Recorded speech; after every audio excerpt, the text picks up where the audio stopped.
quen, gió nghiêng nghiêng trước hiên. Quán cà phê góc nhỏ vẫn nguyên mà thiếu mỗi mình em. Ly cà phê đen đá vẫn còn ấm đôi tay, chỉ có điều anh uống một mình, nghe nhạt lắm em hay. Từng ngày trôi qua khẽ như mây, phố cũ không em vẫn thế, chỉ trái tim này buồn hơn mỗi lần. Cà phê không em ơi, đắng thêm một chút thôi, mùi hương gợi ký ức cũ, gọi tên em giữa trời. Cà phê không em ơi, biết khi nào quên được người, dòng tin chưa kịp gửi đã thôi, vì sợ em xa vời.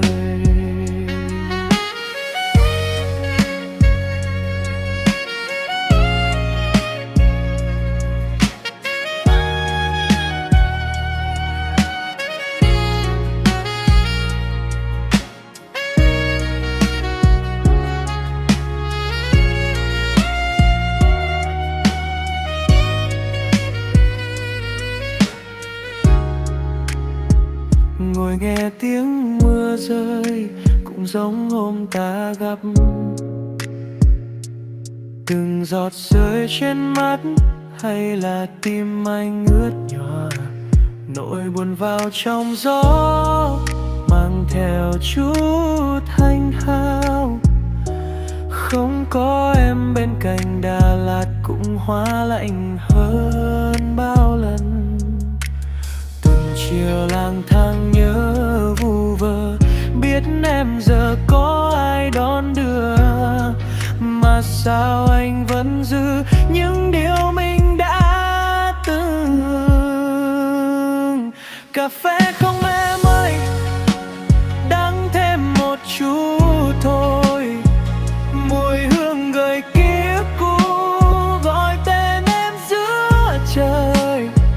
Cà phê không em ơi, biết khi nào quên được người, dòng tin chưa kịp gửi đã thôi, vì sợ em xa vời. Nếu một mai vô tình gặp lại, anh vẫn muốn hỏi em một câu này, rằng hôm ấy mình buông tay sai hay đúng vậy.